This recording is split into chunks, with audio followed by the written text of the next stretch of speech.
Branded વસ્તુઓના નામે તમે કોઈ ખરીદી કરી રહ્યા છો તો ચેતી જજો।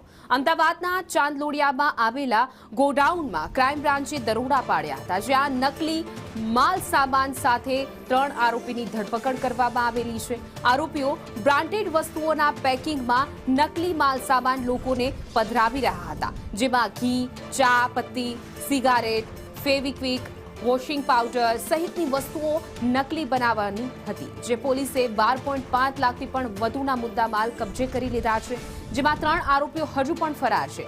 આરોપી સુજીતના નામે 2 મોટા ગોડાઉન હતા। પોલીસ તપાસમાં સામે આવ્યું છે કે આ સામાન રાજસ્થાનથી અમદાવાદ આવતો હતો અને અહીંથી સ્લમ વિસ્તાર અને મધ્યમ પરિવારોમાં સામાન વેચાતો હતો। 2 વર્ષથી નકલીના આ કારોબાર બે રોકટોક ચાલતો હતો અને હવે આ ધંધામાં હજી કેટલા સંડોવાયેલા છે તેની તપાસ ચાલી રહી છે। અને આ મોટો જથ્થો આ લોકોની પાસે છે અને મોટા ભાગે પ્રાથમિક માહિતી મુજબ આ રાજસ્થાનમાં આ અમુક બનાવટો રાજસ્થાનમાં બનતી હોવાનું જણાવેલું છે।